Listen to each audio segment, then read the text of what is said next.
kulapho sifuneka khona, kulapho sibizelwe khona. Ndingumfundisi, ndiyashumayela, kodwa andibizelwa ngabufundisi, andibizelwa ngakushumayela, ndibizelwe ukufana noYesu. Ubufundisi yipart, ukushumayela yipart, kodwa yilo bizo lwam. Olwam ubizo kukuthatha imfuzo nemfano kaThixo.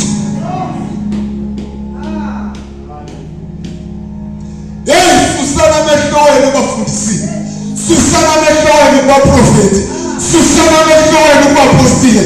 Jovani kuYesu ukuze nifane naye, nenze izinto njengaye, nihambe njengaye. Sijonga kudoko okunxiba ibhatyi emhlophe, ngoba xa ujonge kuye uzawufana naye. Apho awikhi khona nawe ube wikhi khona. Jonga kuYesu,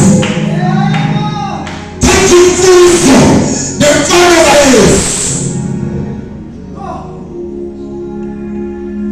Sijonga kwinkonzo yakho entle, enebhilidingi entle, uzawufana nayo.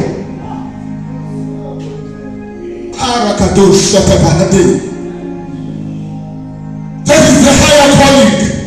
Kukhona ubizo oluphakemeyo esilizelwa kulo, izinga lobuthixo.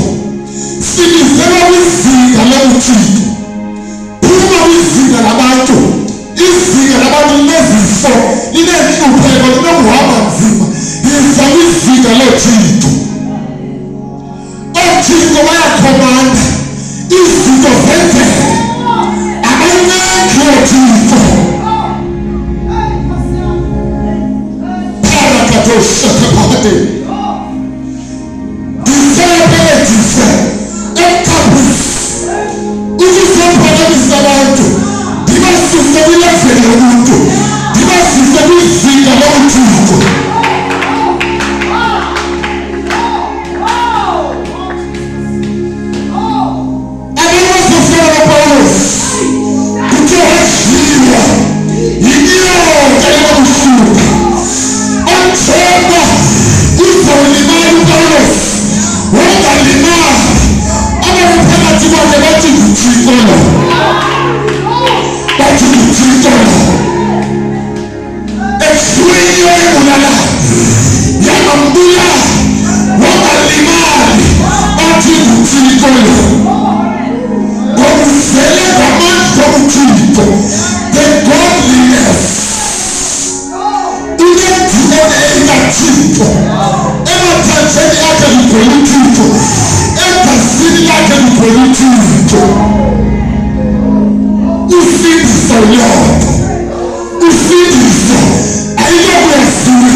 anatete asizaliwa haufeto sinizaliwa mutite